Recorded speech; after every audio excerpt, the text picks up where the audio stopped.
ജന്മാദ്യസ്യേതോന്നയാതിധരതച്ചാർത്തേഷ വിജ്ഞസ്വരാട് തേനേ ബ്രഹ്മകൃതായ ആദികവേ മുഹ്യന്തേ സൂരയ തേജോ വാരി മൃതാം മേധാവിനിമയോ എത്ര തിസർഗോമുഷ ധാംനാശേന സദാ നിരസ്തകുഹകം സത്യം വരം ധീമഹി.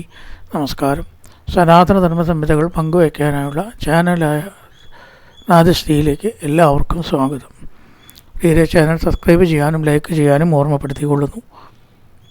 ആ സൗനകാദികൾ സൂതനോട് വീണ്ടും പരീക്ഷത്തിനോട് ശൂകൻ പറഞ്ഞു കൊടുത്തിട്ടുള്ള എല്ലാ കാര്യങ്ങളും, കഥകൾ മാത്രമല്ല, അതാണ് കഥ എന്ന് പറയാത്തത്, എല്ലാ കാര്യങ്ങളും വസ്തുതകൾ, കഥയല്ലാത്ത തത്വങ്ങളും പറഞ്ഞു കൊടുക്കുന്നുണ്ട്. പറഞ്ഞ എല്ലാതും നടത്തും. അപ്പോൾ പറഞ്ഞത് കഴിഞ്ഞതൊക്കെ കഥ എന്ന് പറയുകയും ചെയ്യാം, പറയണം. ദൗഷ്കുല്യം അതുകൊണ്ട് പോവും. എന്താ ദൗഷ്കുല്യം? താണ ജാതിയിൽ ജനിച്ചത് എന്ന ഭാവം എല്ലാം പോവും. താണത് എവിടെ, മീതെ എവിടെയാണ്? ഈശ്വരഭാവത്തിൽ അതൊന്നും ഇല്ല. ഏതാവതാലം നനുസൂചിതേന ഗുണേരസാമ്യാനതിശായനസ്യ ഇത്വേതനാൻ പ്രാർത്ഥയതോ വിഭൂതിർ യസ്യാംഘ്രിരേണും ജുഷതേൻ അഭിപ്സതം. ഇവിടെ വീണ്ടും പറയണു, സൂചിതേന ഏതാവത, സൂചിപ്പിക്കപ്പെട്ടതായ ഇത്ര മാത്രത്താൽ, ഇത്രയും പറഞ്ഞതിനാൽ മതി, അലം പര്യാപ്തം. ഇവിടെയാണ് വിഭൂതി പ്രാർത്ഥയത ഇതരാൻ ഇത ഉപേക്ഷിച്ചിട്ട്, ഉപേക്ഷിച്ചിട്ട്. അതായത് ഈശ്വര കഥ എവിടെ പറയുന്നു അവിടെ ലക്ഷ്മി ദേവി, വിഭൂതി എന്നവിടെ ഉദ്ദേശിക്കുന്നത് ലക്ഷ്മി ദേവി എന്നാണ് വ്യാഖ്യാനം. വാക്കുകൾക്ക് പല രീതിയിലാണല്ലോ അർത്ഥം പോവുക. ഒരു കാര്യം ഇത്രയും പറഞ്ഞതെന്ന് മനസ്സിലായി. എന്താണ് ലക്ഷ്മി ദേവി? വിഭൂതി ലക്ഷ്മി ദേവി മറ്റ് ദേവന്മാരെ ഉപേക്ഷിച്ചിട്ട് ഭക്തന്മാരുടെ അടുത്ത് വന്നോളും. പ്രാർത്ഥയത ഇതരാൻ ഹിത്വ, പ്രാർത്ഥിക്കപ്പെടുന്ന മറ്റ് ദേവന്മാരാൽ ഉപേക്ഷിക്കപ്പെട്ടിട്ട്. ഒരുപാട് ആൾ ലക്ഷ്മിയെ കിട്ടാൻ പ്രാർത്ഥിക്കുന്നുണ്ട് അല്ലേ? അവരെയൊക്കെയുണ്ട് ഉപേക്ഷിക്കുകയാണ് ലക്ഷ്മി. നിങ്ങളവിടെ നിൽക്കട്ടെ. എനിക്കധികം ഇവിടെ താല്പര്യം എൻ്റെ ഭഗവാന്റെ ഭക്തന്മാരോടാണ്. ഗുണൈർ അസാമ്യാൻ അതിശായനസ്യ, സമനായും അതിശയിക്കുന്നവനായും യാതൊരുവൻ്റെ പാദധൂളിയെ സേവിക്കുന്നു. ആ ഭക്തന്മാരെ പോലും ലക്ഷ്മി വിഭൂതി ഉപേക്ഷിച്ചിട്ട് എവിടെ ഉണ്ടാവുക? ഭഗവത് ഭക്തന്മാരുടെ അടുത്തും ഭഗവാന്റെ അടുത്തുമാണ് ലക്ഷ്മിക്ക് താല്പര്യം ഉണ്ടാവുക. അപ്പോൾ ഈശ്വരനെ ഭജിക്കുമ്പോൾ നമ്മൾ ലക്ഷ്മിയെ ഭജിച്ചില്ലെങ്കിലും നമുക്ക് ഐശ്വര്യം ഉണ്ടായിക്കോളും. ഇതൊക്കെ ഒന്ന് തന്നെയല്ലേ? ലക്ഷ്മി വേറെ വേറെ കാണേണ്ട കാര്യമില്ല. ഒരാളെ ഭജിച്ചാൽ മറ്റേ ആൾ വരുന്നുള്ളതാണ് ആന്തരിക തത്വം. ഇപ്പം ലക്ഷ്മി ഉണ്ടെങ്കിൽ തന്നെ ഭഗവാനെ വിചാരിക്കുന്നിടത്ത് ആ ലക്ഷ്മി ഉണ്ടായിക്കോളും. ഒക്കെ അതുകൊണ്ടുണ്ടാവും. ഈശ്വരകഥ പറയുന്നിടത്ത് ഒന്നിൻ്റെയും കുറവ് ഉണ്ടാവില്ല. അത് വ്യക്തമായി.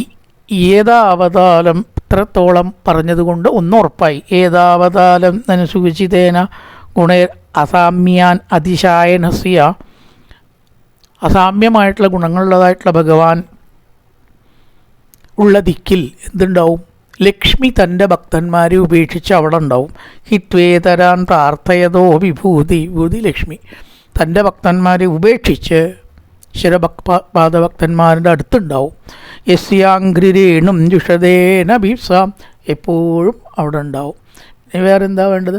അഥാപിയത് പാദനകാവസിഷ്ടം ജഗത് വിരിഞ്ചോപകൃതാഹണാംബ അർഹണാംബ ശേഷം പുനാത്യന്യതമോ മുകുന്ദാൽ കോ നാമലോകേ ഭഗവത് പദാർത്ഥ. അഥാപി മാത്രമല്ല, യത് പാദനഖാവശിഷ്ടം, യാതൊരുവൻ്റെ പാദനഖത്തിൽ നിന്ന് ഒഴുകുന്ന വിരിഞ്ചോപകൃതാർഹണാംബ, വിരിഞ്ചൻ മുതലായിട്ടുള്ളവർ ധരിക്കുന്നതായ ഈശനോടു കൂടിയ അർഘഘോഷം ജഗത്തിനെ ശുദ്ധമാക്കുന്നു. ഈ ഭഗവാന്റെ കഥകൾ ഈ ലോകത്തെ മുഴുവനെ ശുദ്ധമാക്കുന്നു എന്നർത്ഥം. ആരെയൊക്കെ ശുദ്ധമാക്കണത് അറിയുമോ? നമ്മളെന്നല്ല, ശിവനെയും ഈ ലോകത്തെ മുഴുവൻ ശുദ്ധമാക്കണതാണ് ഈശ്വരൻ്റെ കഥ. ഭഗവാന്റെ പാദസ്പർശനം ലഭിച്ചിട്ടുള്ളതായിട്ടുള്ള ജലം തീർത്ഥത്തിന് അത്ര മഹത്വമുണ്ട് എന്ന് പറയുകയാണ്. ഭഗവത് പാദതീർത്ഥത്തിൻ്റെ മഹത്വം, അത് പാദത്തിൻ്റെ മഹത്വം തന്നെയാണ്. ആണല്ലോ ജലം തീർത്ഥമായിട്ട് മാറുന്നത് ഭഗവത് പാദസ്പർശത്താൽ. അഥാപിയത് പാദനഖാവശിഷ്ടം ജഗത് വിരിഞ്ചോപകൃതാർഹണാംബ. ഈ ലോകം മുഴുവനെ ഭഗവത് പാദ തീർത്ഥത്താൽ ശുദ്ധീകരിക്കാൻ കഴിവുണ്ട്. ഗംഗ ഭഗവത്പാദ തീർത്ഥമാണെന്നാണ്. അതുകൊണ്ടാണ് ലോകത്തെ മുഴുവൻ ശുദ്ധീകരിക്കുന്നത്. അതിൽ കുളിച്ചാൽ ശുദ്ധി ഉണ്ടാവുന്നതൊക്കെ ഭഗവത്പാദത്തിൽ നിന്നാണ് അത്രേ ഗംഗ സങ്കല്പപ്രകാരം പുറപ്പെടുന്നത് എന്നാണ്. ശേഷം പുനാത്ത് അന്യതമോ മുകുന്ദ കോനാമലോകേ ഭഗവത് പദാർത്ഥ. മുകുന്ദനിൽ നിന്ന് അന്യമായ ഏതൊരുവൻ ലോകത്തിൽ ഭഗവാൻ എന്ന പദത്തിൻ്റെ അർത്ഥമായി ഭവിക്കുന്നുവോ അറിയണം. സകല സങ്കടങ്ങളിൽ നിന്നും ഭക്തന്മാരെ രക്ഷിച്ച് പാദപത്മത്തെ നൽകുന്ന ആളാണ് ഭഗവാൻ. അതുകൊണ്ട് ഈ ഭഗവാൻ തന്നെയാണ്, അതായത് വിഷ്ണുവാണ് യഥാർത്ഥത്തിൽ ഭഗവാൻ എന്ന പദത്തിന് അർഹൻ. അല്ലാതെ വേറെ ഏതാളാ അതിന് അർഹത ഉണ്ടാവുക? തൻ്റെ പാദതീർത്ഥത്താൽ ശുദ്ധമാക്കി തന്നെ തന്നെ നൽകുന്ന, തന്നോടുകൂടി ചേർത്ത് ഈശ്വരനിലേക്കാണ് ഉയർത്തുകയാണ് ഭക്തനെ. ആ ഭഗവാൻ അല്ലാണ്ട് വേറെ ആരാണ് ഈശ്വരൻ? ശേഷം പുനാത്തന്യതമോ മുകുന്ദ, മുകുന്ദനല്ലാതെ വേറെ ആരാണ്? കോനാമലോകേ ഭഗവത് പദാർത്ഥ, ഭഗവാൻ എന്ന പദത്തിന് വേറെ ആരാണ് അർഹനാകുന്നത്? പദാർത്ഥ പദത്തിൻ്റെ അർത്ഥം. ഐശ്വര്യം ശങ്കരാധീശ്വര വിനിയമനെന്ന് പറഞ്ഞ ആദ്യത്തെ ദശകത്തിൽ നാരായണീയത്തിൽ ശ്ലോകമുണ്ട്. അത് ഈയതാണ്, ഭഗവത് പാദമുഖ്യാശ്രയോസി. ഭഗവത് എന്ന പദത്തിന് അങ്ങ് തന്നെയല്ലേ ഗുരുവായൂരപ്പ അർഹൻ, വേറെ ആരാ ഭഗവാൻ ഉള്ളത്? കോ നാമലോകേ ഭഗവത് പദാർത്ഥ, ഭഗവത് പദാർത്ഥത്തിന് അങ്ങല്ലാണ്ട് വേറെ ആരാണ് അർഹൻ? കാരണം എന്താ? ഈ ലോകത്തെ മുഴുവൻ ശുദ്ധീകരിക്കുന്നു, ബ്രഹ്മാവിനെ ശുദ്ധീകരിക്കുന്നു, ശിവനെ ശുദ്ധീകരിക്കുന്നു. ബ്രഹ്മാവിനെയും ശിവനെയൊക്കെ ഒരാൾ ശുദ്ധാക്കുക വെച്ചാലേ നമ്മളെ ശുദ്ധാക്കുന്ന അത്ര അത്ഭുതമില്ല. അവരൊക്കെ അല്ലെങ്കിൽ ശുദ്ധന്മാരാണ്, ബ്രഹ്മാവും ശിവനൊക്കെ ശുദ്ധിയിൽ നിൽക്കുന്നവരാണ്. അവരെയും കൂടി ഒന്നും കൂടിയാണ് ശുദ്ധാക്കുന്നതെന്ന് പറഞ്ഞാൽ അപ്പം അതിൻ്റെ മഹാത്മ്യം ഉള്ള പാദതീർത്ഥത്തിൻ്റെ ഉടമസ്ഥനാണ് ആര്? വിഷ്ണു ഭഗവാൻ. അതല്ലാണ്ട് വേറെ ആരാ ഭഗവാൻ എന്ന പദത്തിന് അർഹനാവുക? എത്ര അനുരക്താരകതേവ ധീര വ്യപോക്യ ദേഹാദിഷു സംഗമൂഢം ഭജന്തി തത്പാരമഹംസ്യമന്ത്യം യസ്മിന്നഹിംസോപശമസ്വധർമ്മ. എത്ര യാതൊരുവനിൽ അനുരക്ത അനുരാഗമുള്ളവർ സഹസ ഏവ വേഗം, സഹസ വേഗം, ധീര ധീരന്മാരായിട്ട് ദേഹാദിഷു ദേഹങ്ങളിൽ ഊഢം സംഘം ഉള്ള വലിയ സംഘത്തെ വ്യപോക്യ ഉപേക്ഷിക്കുന്നു. സാധാരണ ശരീരത്തിനോട് എല്ലാവർക്കും സംഘമാണ്, ശരീരത്തോടുള്ള ഒരു ബന്ധം നമുക്ക് വളരെ അധികമാണ് എന്നാണ്. അതുകൊണ്ടാണ് ഈ രോഗം വരുമ്പോൾ വല്ലാണ്ട് പരിഭ്രമിക്കണതും രോഗം വരാണ്ടിരിക്കാൻ വേണ്ടി വെട്ടോട്ടം ഓടണതും അല്ലേ? ശരീരത്തെ സംരക്ഷിക്കാൻ വേണ്ടി വിശക്കണോ വല്ലതും കഴിക്കണം, അങ്ങനെയുള്ള ശരീര സംബന്ധമായ എല്ലാ കാര്യങ്ങൾക്കും അധികം ആകാംക്ഷ ഉണ്ടാവുക, അതിലിങ്ങനെ ആസക്തിയും വരിക, അതിലിരിക്കണം എന്ന് തോന്നുക, വിട്ടു പോകണ്ട എന്ന് തോന്നുക. ഇതൊക്കെ ശരീരാസക്തിയുടെ ലക്ഷണങ്ങളാണ്. മരണം വരേണ്ട സമയത്ത് അത് സ്വാഭാവികമായിട്ട് വന്നോട്ടെ എന്ന് വിചാരിക്കാതെ ആ ശരീരത്തിലെ ആസക്തിയുള്ളവരാണ് ലോകത്തിൽ മനുഷ്യന്മാരല്ലാത്തൊരു ജീവജാലങ്ങളടക്കം. പക്ഷേ എന്ന് പറയുകയാണ്, പക്ഷേ ആ ആസക്തിയൊക്കെ എവിടേക്ക് പോവും? സംഘത്തെ വ്യപോഹ്യ, ഭഗവാനിൽ താല്പര്യമെന്നൊക്കെയാണ് പോവും. എത്ര അനുരക്ത, ഏതൊരു ഭഗവാനിൽ അനുരാഗം ഉണ്ടായാൽ സഖസൈവ ധീര ദേഹാദിഷു വ്യപോഹ്യ, പെട്ടെന്ന് തന്നെ ധൈര്യം അവലംബിച്ച് ദേഹാദികളിൽ എന്തുണ്ടാവണം? വിരക്തി ഉണ്ടാവണം. സംഘമൂഢം, സംഘം ഊഢം നാട്ടോടെ, മൂഢം എന്നല്ല വാക്ക്, സംഘം എന്നുള്ള അനുസ്വാരം പ്ലസ് ഊഢമോദം, വർദ്ധിച്ച സംഘം. അത് ചേരുമ്പോൾ മൂഢായതാണ്, മൂഢെന്ന് ഒരിക്കലും വായിക്കരുത്. സംഘം ഊഢം, ഊട്ടി വായിക്കാം, സംഘമൂഢെന്ന് വായിക്കാം, പക്ഷേ മൂഢമല്ല അർത്ഥം എന്ന് നോക്കണം, ഓർക്കണം. സംഘം പ്ലസ് ഊഢമാണ് വലുതായിട്ടുള്ള സംഘം. ഊഢമോദം വലുതായിട്ടുള്ള സന്തോഷം, ഊഢഭയം വലിയ ഭയം, ഊഢസംഘം വലിയ സംഘം, അത് ഉപേക്ഷിച്ചിട്ട് വ്യബോഹ്യ വ്രജന്തി തത് പാരമഹംസ്യമന്ത്യം, പാരമഹംസ്യ പദവിയെ പ്രാപിക്കുന്നു. പ്രപഞ്ചം വിട്ട് ഈശ്വരനിലായ അവരെന്നല്ലേ പരമഹംസന്മാർ. അപ്പോൾ പരമഹംസന്മാർ ഏതൊരു പദവിയെ പ്രാപിക്കുന്നുവോ അവിടേക്ക് ഏതൊരു സാധാരണക്കാരനും എത്താമെന്നാണ് പറയണത്. ഇതിപ്പോൾ അവർക്ക് മാത്രമുള്ളൊരു മാർഗമൊന്നും അല്ല. ഈ സനാതനം എന്ന് പറഞ്ഞാൽ തന്നെ എല്ലാവർക്കും ഉള്ളതാണ് ഇതൊക്കെ. ഇതൊക്കെ അവർക്ക് മാത്രമേ ഉള്ളൂ. ഇപ്പോൾ ഈ ഇതൊക്കെ അങ്ങനെ പറയുകയ്യ, എല്ലാവരും പാരമഹംസ അവസ്ഥയിലെത്തും. പ്രഹ്ലാദൻ കൂടി ഭക്തിയോഗത്തിലെ സ്തുതി കൊണ്ട് അവസാനിപ്പിച്ചത് പരമഹംസഗതൗലഭേദ. ഭഗവാന്മാരെ അത് പറയണം, ഭഗവാനെ ഈ പാരമഹംസചര്യയിൽ ചിലർക്ക് മാത്രമായിട്ട് ഇങ്ങനെ റിസർവ്ഡ് ഒന്നുമല്ല. ഏതൊക്കെയോ ചില വിശിഷ്ട ജന്മങ്ങൾക്ക് മാത്രമായിട്ട് കരുതി വെച്ചതൊന്നുമല്ല, എല്ലാവർക്കും എത്താം. അവർ യോഗമാർഗമോ ജ്ഞാനമാർഗത്തിൽ കൂടെയാണെന്നേ ഉള്ളൂ, നമ്മളോ ഭക്തിയോഗത്തിൽ കൂടെയാണെന്നേ ഉള്ളൂ. ലക്ഷ്യം എവിടെ? ഒന്ന് തന്നെ. ലക്ഷ്യം ഒന്ന് തന്നെ. നമ്മുടെ മാർഗം ഭക്തിയോഗമാണെങ്കിൽ എത്തിച്ചേരുന്നത് എവിടെയാണ്? അവരൊക്കെ എത്തിച്ചേരുന്ന വിശിഷ്ടസ്ഥാനത്ത് ഒട്ടും കുറവില്ലാതെ എത്താം. കൃതാശ്രമത്തിലിരിക്കുകയും ചെയ്യാം, ആ കാര്യങ്ങളൊക്കെ നോക്കുകയും ചെയ്യാം, അതിനൊന്നും തടസ്സമില്ല. യസ്മിൻ അഹിംസോപശമസ്വധർമ്മ, അഹിംസ മുതലായിട്ടുള്ളവയിലൊക്കെ ഉറച്ച നല്ല സ്വഭാവമുള്ള പരമഹംസ പദവിയിലേക്ക് ഏതൊരു പ്രാകൃതനും ഭക്തിയിൽ കൂടെ എത്താം. കൃഷ്ണാന്നൊക്കെ വിളിക്കുക, ഭഗവാന്റെ കഥകൾ കേൾക്കുക, അത്രയേ വേണ്ടൂ. അഹം ടിപൃഷ്ടോ അര്യമണോ ഭവദ്ഭിർ ആചക്ഷ ആത്മാവഗമോത്രയാവാൻ നഭപദന്ത്യാത്മസമം പദത്രിണത്തതാ സമം വിഷ്ണുഗതിം വിഭജിത. ചില കാര്യങ്ങളുടെ മാഹാത്മ്യം സന്ദർഭം കിട്ടിയപ്പോൾ അവരിങ്ങനെ പറയുകയാണ്. കുറച്ച് അതിങ്ങനെ ഉണ്ടാവും ഭാഗവത്തിൽ. വിഷയത്തിലേക്ക് പിന്നെ വരിക. അര്യമണ, അല്ലയോ വേദമൂർത്തികളെ എന്ന് വിളിക്കുകയാണ്. അര്യമണ എന്നുള്ള വാക്ക് എപ്പോഴും വേദവുമായിട്ട് ബന്ധപ്പെട്ട വാക്കാണ്. അര്യമണ, വേദമൂർത്തികളെ, ജ്ഞാനാധിക്യത്താൽ സൂര്യതുല്യന്മാരേ എന്ന് പ്രബോധന. അര്യമണ, ജ്ഞാനികളെ, വേദജ്ഞാനം ഉള്ളവരെ, ഭവാന്മാരാൽ, ഭവാൻ എന്നുള്ളതിൻ്റെ വേറെ വിദഗ്ധയാണ്. ഭവദ്ഭി, നിങ്ങളാൽ എന്ത് ചെയ്തു? ഞാൻ പൃഷ്ട, ചോദിക്കപ്പെട്ടു. ഇത് സൂതം പറയണതാണ് കേട്ടോ. നിങ്ങളാൽ ഞാൻ പൃച്ഛിക്കപ്പെട്ടു, ചോദിക്കപ്പെട്ടു. നിങ്ങൾ എന്നോട് ചോദിച്ചു എന്നർത്ഥം. അത്ര യാവാൻ, ഇതിൽ എത്രത്തോളം ആത്മാവിന് അറിവുണ്ടോ അത്രത്തോളം പറയാം. മുഴുവൻ പറയാനും അറിയാനും ആർക്കാ കഴിയുക? ഈശ്വരമഹാത്മ്യത്തെ മുഴുവൻ അറിഞ്ഞിട്ടേ പറയാൻ ആർക്ക് കഴിയും? ഒരാൾക്കും കഴിയില്ല. ഭഗവാനടക്കം ഭഗവാന്റെ മഹാത്മ്യം അറിയണില്ല എന്നാണ്. ദേവിയുടെ മഹാത്മ്യമാട്ടെ, ദേവി മഹാത്മ്യത്തിലും സൗന്ദര്യലഹരിയിലൊക്കെ ഉണ്ട്, ദേവി അവിടുത്തെ മഹാത്മ്യം അവിടുന്ന് അടക്കം അറിയണില്ല എന്നൊരു ശ്ലോകം ഉണ്ട്. എവിടെയോ വരുന്നുണ്ടത്. ദേവിക്ക് പോലും ആകാശത്തിൻ്റെ മഹത്വം അറിയാൻ പറ്റുമോ? ആനയ്ക്ക് ആനയുടെ മഹത്വം അറിയുമോ? അപ്പോൾ ഒരാൾക്ക് അയാളുടെ തന്നെ മഹത്വം അറിയാത്ത ഒരുപാട് ഉദാഹരണങ്ങൾ നമ്മുടെ ജീവിതത്തിലുണ്ട്, ഇല്ലേ? ആകാശത്തിന് എങ്ങനെ ആകാശത്തിൻ്റെ മഹത്വം അറിയുക? ആകാശത്തിൻ്റെ ആ മഹിമ അറിയുക? ആനയ്ക്ക് ആനയുടെ മഹത്വം അറിയുമോ? എന്ന പോലെ ഭഗവാനും കൂടി അത് പറയാൻ പറ്റില്ലെങ്കിൽ പിന്നെ വേറെ ഉള്ള കഥ പറയണോ? ആത്മാവഗമോത്ര, അപ്പം അറിയണ പോലെ ഞാൻ പറയാം. എനിക്ക് കിട്ടിയ അറിവ് അനുസരിച്ചിട്ട് ഞാൻ പറയാം. നഭപദന്തി ആത്മതപം പദത്തിണത്തദാസമം വിഷ്ണുഗതിം വിഭജിത. ആത്മാവിന് അറിവുണ്ടോ അത്രത്തോളം ഞാൻ പറയാം. എനിക്ക് നൃത്തം, എനിക്ക് അറിവുള്ളത്ര ഞാൻ പറയാം. പദത്രിണ, പക്ഷികൾ ആത്മസമം സ്വശക്തിയൊക്കെ അനുസരിച്ച് ഏതുവിധം ആകാശത്തെ പറക്കും. ഉപമ പറഞ്ഞിരിക്കുകയാണ്. എടൻ പറക്കണം ഉയരത്തിൽ, ബാക്കി തത്തകൾക്കോ പറക്കാൻ പറ്റിക്കൊള്ളുന്നില്ല. ചെറിയ പക്ഷികൾ കുറച്ചേ പറക്കുള്ളൂ, അല്ലേ? വലിയ പക്ഷികൾ കുറച്ചും കൂടി ഉയരത്തിൽ പറക്കും.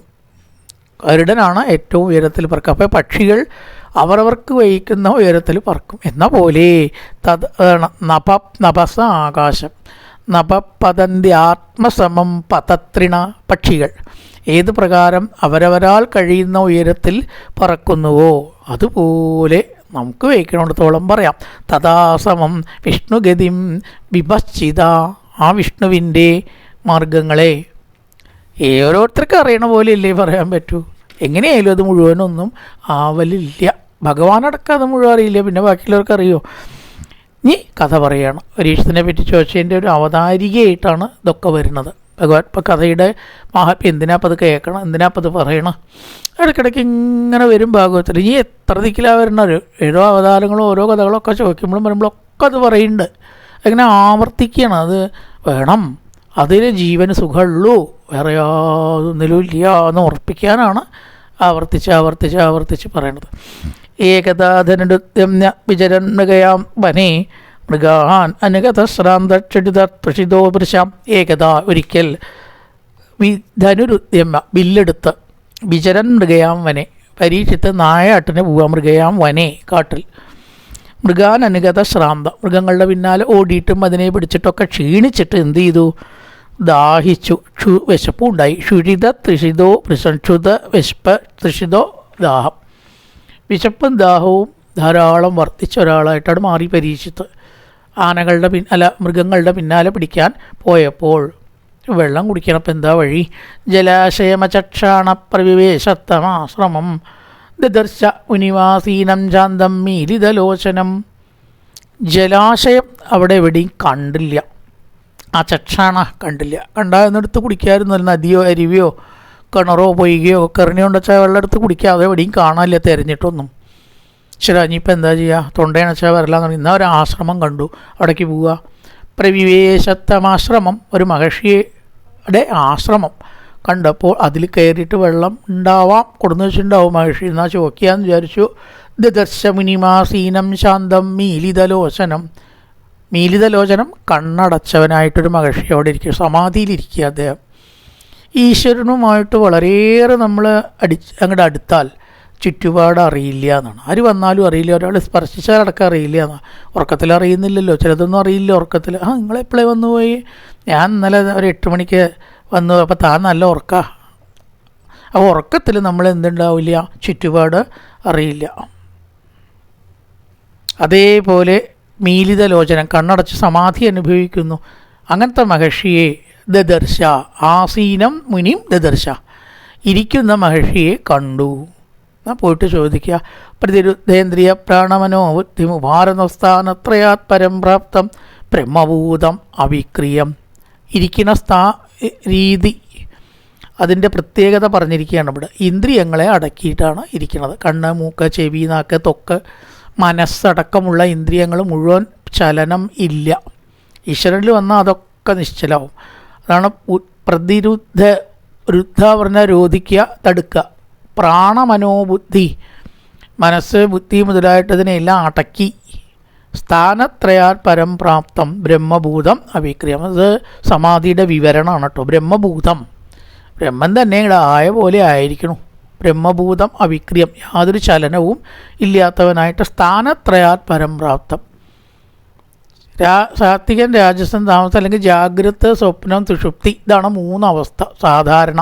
ഒന്ന് ഉണർന്നിരിക്കുക ആണ് ജാഗ്രത, പിന്നെ ഒന്ന് ഉറങ്ങിയിരിക്കുക അതാണ് സുഷുപ്തി, പിന്നെ ഒന്നാണ് സ്വപ്നാവസ്ഥ. അതെന്താ? അത് ഉറങ്ങത്തിൽ സ്വപ്നങ്ങൾ കണ്ടാൽ അത് ശരിക്കുള്ള ഉറക്കമല്ല. ശരിക്കുള്ള ഉറക്കത്തിൽ സ്വപ്നം കാണില്ല എന്നാണ്. അതാണ് സുഷുപ്തി.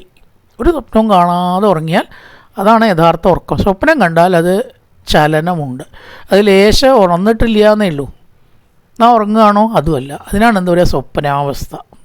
സ്വപ്നാവസ്ഥ യഥാർത്ഥ ഉറക്കമല്ല. അപ്പോൾ ഇത് 3 നമ്മൾ സാധാരണ അനുഭവിക്കുക. എന്തെങ്കിലും ഉറന്നിരിക്കുക, അല്ലെങ്കിൽ ഉറങ്ങുക, അല്ലെങ്കിൽ സ്വപ്നം കാണുക, അല്ലേ? ഇതല്ലാത്തൊരവസ്ഥയുണ്ട് ഈശ്വരഭാവത്തിൽ അനുഭവിക്കുന്ന സുഖം. എല്ലാവർക്കും കിട്ടുന്നതല്ല, സാധകന്മാർക്ക് മാത്രമേ കിട്ടുള്ളൂ. ഭക്തി കൊണ്ട് കിട്ടിക്കൂടാന്നില്ല. ആ അവസ്ഥയിലാണ് ഈ മഹർഷി പർണശാലയിൽ കണ്ണു അടച്ച് ഇരിക്കുന്നത്. ദേഹബോധം നഷ്ടപ്പെട്ട് സ്ഥാനത്രയാത്, ജാഗ്രത, സുഷുപ്തി, സ്വപ്നാവസ്ഥയ്ക്ക് അപ്പുറത്ത് പരംപ്രാപ്തം, അപ്പുറത്തേക്ക് എത്തി ബ്രഹ്മഭൂതം അവിക്രിയം, ബ്രഹ്മം തന്നെ ആയിരിക്കുന്നു. വിപ്രകീർണ ജടാച്ഛന്നൗരവേണാജിനേന ജാവിശിഷ്യത്താലുരുതുകം തഥാഭൂതം അയാചത. ജടയാൽ മറയ്ക്കപ്പെട്ട തേജസ്സോട് കൂടിയവനാണ്. ജടയുണ്ട്, തലനേരിയക്കലോ അല്ലെങ്കിൽ സുഗന്ധദ്രവ്യങ്ങൾ ഉപയോഗിക്കലൊന്നും തപസ്സികൾക്ക് ഇല്ലല്ലോ. എന്നിട്ടോ രുരു എന്ന മൃഗത്തെ സംബന്ധിച്ചതായ ശാന്തനും ഏതോ ഒരു തോലോ മൃഗത്തിൻ്റെ എന്തോ കൊടുത്തിട്ടുണ്ട്. വിശിഷ്യത്താലുരുതുകം, താലുവോടുകൂടിയവനായിട്ട് തഥാഭൂതം അപ്രകാരം ഇരിക്കുന്ന ജലത്തെ ചോദിച്ചു. ഇരിക്കുന്നതായിട്ടുള്ള ഈ മഹർഷിയോട് കുറച്ച് ജലം വേണം, വെള്ളം കിട്ടാണ്ടോ കുടിക്കാൻ എന്നങ്ങനെ ചോദിച്ചു. കൃഷ്ണമൃഗ ചർമ്മത്താൽ മുഖവും ദേഹവും മറയ്ക്കപ്പെട്ടിട്ടാണ് ഇരിക്കുന്നത്. അവരൊക്കെ ഈ മാന്തോല മൂലമായിട്ടാണല്ലോ ഉടുക്കുക. ദാഹം കൊണ്ട് തൊണ്ട വരണ്ടതായിട്ടുള്ള രാജാവ് അങ്ങനെയുള്ള മഹർഷിയോട് താലു, തൊണ്ട വരില്ല എന്നുള്ളതിനാണ് പറയുക. വിശുഷ്യ താലു രുതുകം, വിശുഷ്യ ഉണങ്ങിയ തൊണ്ട, ഉണങ്ങിയ തൊണ്ടയോട് കൂടിയായിട്ടുള്ളത് ഉദകം അയാചത, ഉദകം വെള്ളം, ഉദകത്തെ ചോദിച്ചു. ജടയോടുകൂടി മാന്തോലുടുത്ത് തപസ്വിയായ ആ മഹർഷിയോട് ഉണങ്ങിയ തൊണ്ടയോടുകൂടിയ രാജാവ് വെള്ളത്തെ ചോദിച്ചു. വിശുഷ്യത്താലു രുദകം അയാചത, ഉണങ്ങിയ കണ്ടത്തോട് കൂടിയിട്ട് വെള്ളം വേണം, ഇത്തിരി വെള്ളം കിട്ടാണ്ടോ? പക്ഷേ മഹർഷി സ്ഥാനത്രയാൽ പരംപ്രാപ്തനാണ്, ഇവിടുന്നൊക്കെ വിട്ടിട്ടാണ്. അതുകൊണ്ട് ഈ ചോദ്യം കേട്ടില്ല, അവഗണിച്ചതല്ല, കേട്ട് തന്നെ ഇല്ല. അദ്ദേഹം അത് കേട്ടിട്ടില്ല സത്യത്തിൽ. അതുകൊണ്ട് അലബ്ധ തൃണഭൂമ്യാതി അസംപ്രാപ്താർഗ്യ സൂനൃത. അതുകൊണ്ട് മഹർഷി രാജാവല്ലേ, ഇരിക്കാൻ പറഞ്ഞില്ല, ആതിഥ്യം കൊടുത്തില്ല, അറിഞ്ഞാലല്ലേ ചെയ്യുള്ളൂ, ഒന്നും അറിഞ്ഞിട്ടില്ലേ. അലബ്ധ തൃണഭൂമ്യ, രാജാവിന് ഇരിക്കാൻ സ്ഥലം കിട്ടിയില്ല. ഒന്നുകിലും പുല്ലുകൊണ്ടുണ്ടാക്കിയത് എടുക്കുക, ആക്കിയല്ലേ കാട്ടിലുണ്ടാവുള്ളൂ, അവിടെ വലിയ സിംഹാസനം പോലെയുള്ള ഇരിപ്പിടങ്ങളൊന്നും ഇല്ലല്ലോ. അതെങ്കിലും വേണ്ടേ, അത് കിട്ടിയില്ല. തൃണഭൂമ്യാദി, പുല്ലുകൊണ്ടുണ്ടാക്കിയിട്ടുള്ള ഇരിപ്പിടങ്ങൾ മുതലായിട്ടതൊന്നും കിട്ടാതെ അസംപ്രാപ്ത, അലബ്ധ, അസംപ്രാപ്ത, രണ്ടും ഒരേ അർത്ഥമാണ്, കിട്ടാത്തത്. പിന്നെ എന്താ കിട്ടാത്തത്?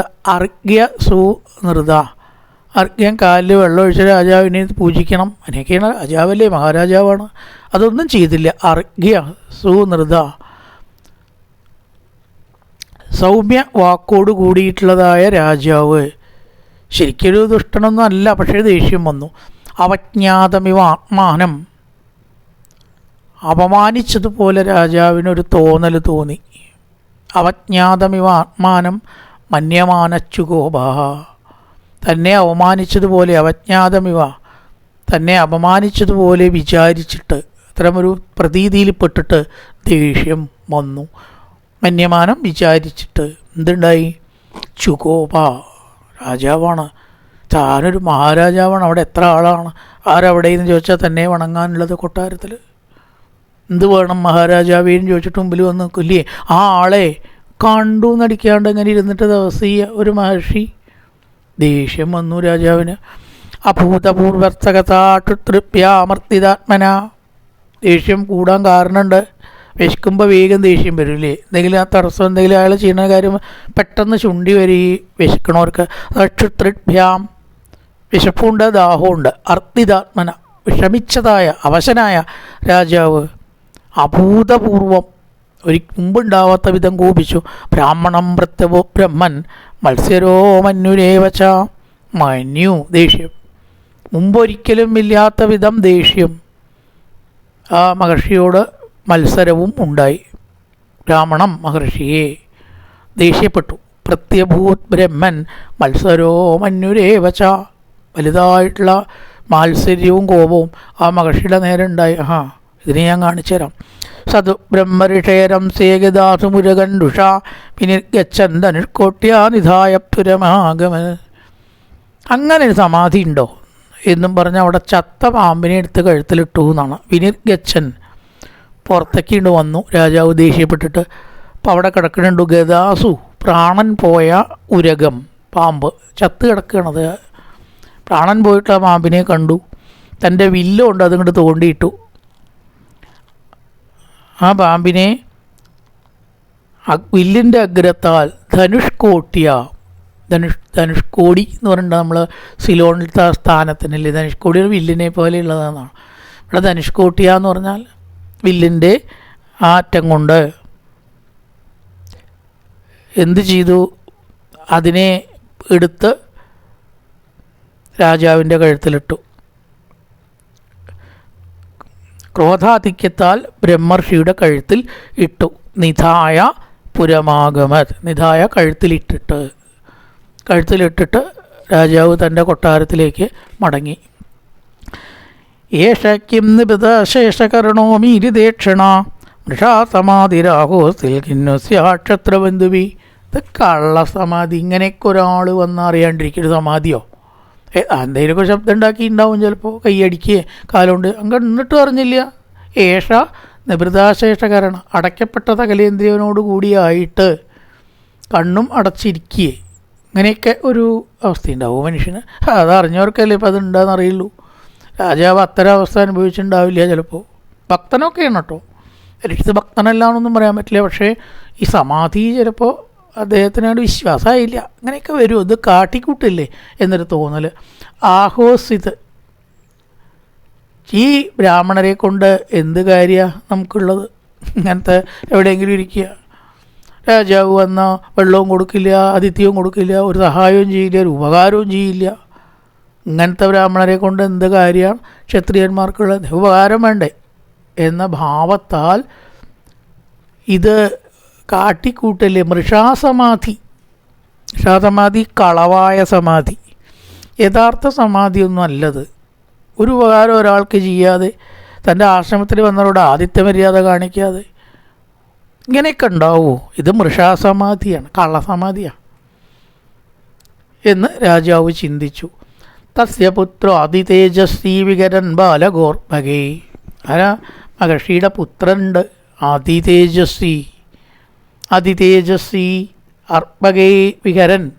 കുറച്ച് കുട്ടികളോട് കൂടിയിട്ട് ഇങ്ങനെ കളിച്ചുകൊണ്ടിരിക്കുകയാണ്. അവൻ അത്ര പ്രായമായിട്ടുള്ളൂ. ഇതിങ്ങോട്ട് കണ്ടുവന്നു ബാലക, മകനായിരിക്കുന്ന കുട്ടി ഇത് കണ്ടും കൊണ്ടാണ് വന്നത്. എന്നിട്ടോ രാജ്ഞ അഖം പ്രാപിതം, രാജാവിനാൽ ചെയ്യപ്പെട്ട അഖം പാപം കണ്ടു. താതം ശ്രുത്വ, ആരൊക്കെ പറഞ്ഞു കൊടുത്തതാണെന്ന് തോന്നുന്നു. ശ്രുത്വ എന്ന് പറഞ്ഞാൽ അങ്ങനെയുണ്ടല്ലോ. നോക്കൂ, നിൻ്റെ അച്ഛൻ്റെ കഴുത്തിൽ ഒരുത്തൻ ചെയ്തത് കണ്ടോ? ശ്രുത്വ, അച്ഛനോട് ചെയ്ത അപരാധത്തെ കേട്ടറിഞ്ഞിട്ട് എന്ന് പറയാം. തത്ര ഇതം ബ്രവീൻ, ഇങ്ങനെയുണ്ട് പറഞ്ഞു. അഹോ അധർമ്മപാലാനാം പീനാം ബലിഭുജാമിവ സ്വാമിന്യകമ്യത്താസാനാം ധാരവാനാം ശുനാമിവ. കഷ്ടമായിട്ടുള്ള അധർമ്മമാണ് ഇവിടെ ചെയ്തിരിക്കുന്നത്. വാതിൽ കാക്കണ ശ്വാക്കളെ പോലെ, ബലിബുക്കുകളെ പോലെയും ആണ്. ദാസന്മാർ യജമാനൻ്റെ നേർക്ക് കാണിക്കുന്ന പാപപ്രവൃത്തി എന്ന് പറഞ്ഞാൽ അതെന്താണ്? നായ്ക്കൾ പിണ്ടം കൊത്തിത്തിന്ന് തടിച്ചിരിക്കുന്ന കാക്കകളും കാട്ടുന്ന പരാക്രമം പോലെയാണ്. രാജാവ് എന്താ വേണ്ടത്? എല്ലാവരെയും രക്ഷിക്കണം. ആ രാജാവ് തന്നെ ഇപ്രകാരം തെറ്റ് ചെയ്തതുകൊണ്ട് ഞാനിതാ ശപിക്കുന്നു എന്നും പറഞ്ഞ് മഹർഷി ശപിച്ചു. ബ്രാഹ്മണേ ക്ഷത്രബന്ധുരഗിദ്വാരപാരോ നിരൂപിതാതകഥം തദ്ഗൃഹേ കഥം തദ്ഗൃഹേ ദ്വാർത്ഥ സഭാണ്ഡം ഭോക്തുമർഹസി. ക്ഷത്രിയന്മാർ ബ്രാഹ്മണരെ രക്ഷിക്കേണ്ടതാണ്. അതിനു പകരം നായ തന്നെ, രക്ഷിക്കേണ്ട നായ തന്നെ വീട്ടിലത്തെ ഭക്ഷണം കട്ടുതിന്നാലോ? കൃഷ്ണേ ഗതേ ഭഗവതി ശാസ്ത്രപദഗാമിനാം തദ്ഭിന്നസേതോ നത്യാഗശാസ്നി പശ്യതമേ ബലം. അതിൻ്റെ ഫലം ഇപ്പം ഞാൻ കാണിച്ചു തരാം. മാർഗം തെറ്റി നടക്കുന്ന രാജാക്കന്മാർക്ക് എന്താണ് അനുഭവം എന്നുള്ളത് ഞാൻ കാണിച്ചു തരാം. കൃഷ്ണേ ഗതേ ഭഗവതി ശാസ്ത്രപദഗാമിനാം, വഴിതെറ്റി നടക്കുന്ന രാജാക്കന്മാർക്ക് എൻ്റെ തപോബലം, പശ്യമേ ബലം, എൻ്റെ ബലം ഞാൻ കാണിച്ചു തരാം എന്നങ്ങനെ പറഞ്ഞ് ശപിച്ചു. ഇത്താരോഷതാമ്രാക്ഷോ വയസ്യാനി ശിവാലകാൻ കൗശിക്യാപുപൃഷ്യ വാഗ്വജ്രം വിസുതർജഹ. വജ്രസമാനമായിട്ടുള്ള മൂർച്ചയുള്ള വാക്കുകൾ പറഞ്ഞു. ഇങ്ങനെയാണ് പറഞ്ഞിട്ട്. രോഷതാമ്രാക്ഷ എന്ന് പറഞ്ഞാൽ ചുവന്ന കണ്ണുകളോട്, ദേഷ്യം വന്ന് ചുവന്ന കണ്ണുകളോട് കൂട്ട് വെള്ളം കയ്യിലെടുത്തു. കൗശിക്യാപുപസ്പൃശ്യ, കൗശികി നദിയിലത്തെ ജലം കയ്യിലെടുത്തിട്ട് ഇതിലംഘിതമര്യാദം തക്ഷകസപ്തമേഹനി തെഞ്ചതിത്നകുലാങ്കാരം ചോദിതോമേ തദദ്രുഹം. മര്യാദ തെറ്റി നടക്കുന്ന ഇവനെ 7ാമത്തെ ദിവസം സപ്തമേഹനി, അഹനി പകല്, 7ാമത്തെ ദിവസം തക്ഷകം കടിച്ച് മരിക്കട്ടെ. ദക്ഷതിത്നകുലാങ്കാന ചോദിതോ തതദ്രുഹം. തക്ഷക സപ്തമേഹനി, സപ്തമേഹനി തക്ഷക ദംശതി, തക്ഷകൻ കടിക്കട്ടെ എന്ന് ശപിച്ചു. കായേന വാചാ മനസേന്ദ്രിയർവാ ബുദ്ധ്യാത്മനാ വാ പ്രകൃതി സ്വഭാവാത് കരോതി യത്യർത്ഥകലം പരസ്മൈ നാരായണായേതി സമർപ്പയാമി. ഓം പൂർണ്ണമദ പൂർണ്ണമിദം പൂർണ്ണാൽ പൂർണ്ണമുദച്യതേ പൂർണ്ണസ്യ പൂർണ്ണമാദായ പൂർണ്ണമേവാവശിഷ്യതേ. ഓം ശാന്തി ശാന്തി ശാന്തി. ഹരി ഓം ശ്രീ ഗുരുഭ്യോ നമഃ. ഹരി ഓം.